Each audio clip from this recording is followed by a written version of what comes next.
Hey and welcome back to the channel, guys. So you might be wondering why I'm sitting like this in this squat position, but my hips are nice and tight from sitting all week. I want to make sure they're loose for the workout today so I can get a nice and deep squat.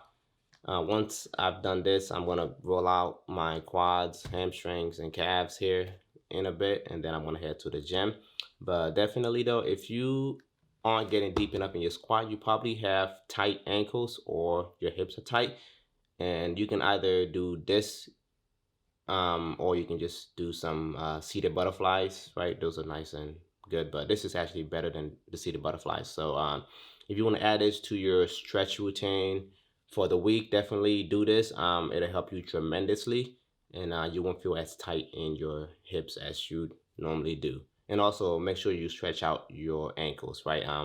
One of the main things that I notice is people don't get as low in the squat because they don't have the good ankle mobility, and then also the hips aren't really flexible as well. So if you can work on those two things, you'll definitely get a better squat and you'll feel better overall after the workout. So I will see you at the gym in a bit. Hey guys, and thanks for sticking to that long introduction. I just thought it had to be said. But the first workout I do here is the seated calf raises. Why I'm doing this at the beginning of my leg workouts? Well, I used to do this at the end, but because I was so tired after my squats, leg presses, lunges, and all of that stuff, I was unmotivated to do the calves, and that's why my calves remain small. And in order to grow them, I've been doing them at the beginning of the workout, and it's been very effective. So for the warm-ups, I do some standing good mornings. Really good to stretch out your hamstrings since I'm doing hamstrings today. And then I go into a nice squat there in order to just again stretch out my hips, my knees as well. When you're doing the standing good morning, it's pretty dangerous. But if you can keep like I guess no weight on the bar, it's really helpful to you as an individual. You don't want to really put a lot of weight or pressure in that position coming on your neck. I know this is really an unsafe exercise to do. That's why I don't load any weight on the bar when I'm doing this. It's strictly for stretching purposes. After that, I just do some quick bounces there just to prepare my knees for the workout that I'm going to be doing. Just really important to make sure that your knees are ready and prepared for that. After I do those, I just do some like side squats here on each of my legs. Just again making sure that I get my knees on all angles, just ready for the squat that I'm going to be doing. I really don't want to have knee problems later down the road, and I kind of do this every time I do my squat. But if you notice, my feet are coming off the ground there. These are very terrible shoes to squat in, but I try my best anyways. Okay, so the first workout after doing the warm up is my front squats. I do about 3 sets of these, 10 reps, sometimes maybe 11 or 12 if I have an extra in me. But I keep my feet wide for this one, just simply because when you do that, you're targeting your hamstring and your glutes, and so you're using those two muscles primarily to push yourself up, rather than using your quads to push yourself up when you're in a more neutral shoulder width apart squat stance. And if you can't do it like I'm doing here at the front squats, you can also cross your arms, or you can get a dumbbell and also do front squats that way. Both are very effective, or you can use a kettlebell too. It doesn't really matter, it's up to you. But once you do the front squats, you want to just start doing the back squat, because most people can squat more on their back than their front, and so we really want to load up the muscles today. And then I do about the same 10 sets, sorry, 3 sets of 10 reps on the back squat for this one, while also trying to keep my hips nice and loose in order to get a 90-degree angle like I'm doing here.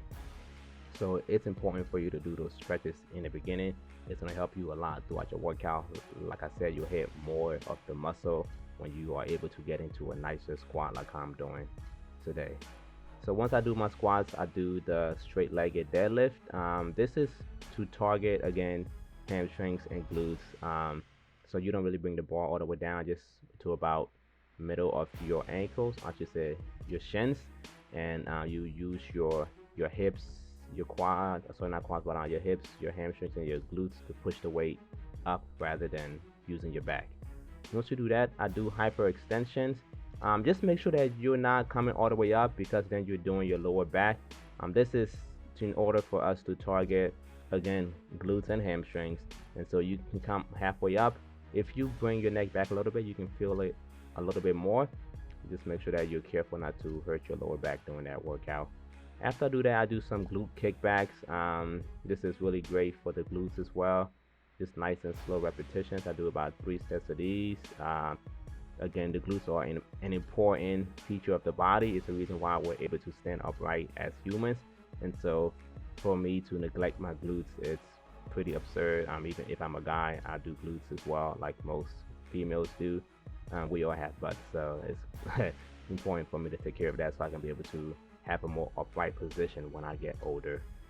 And then once we do that, again, we have hip thrust here, more glutes workout.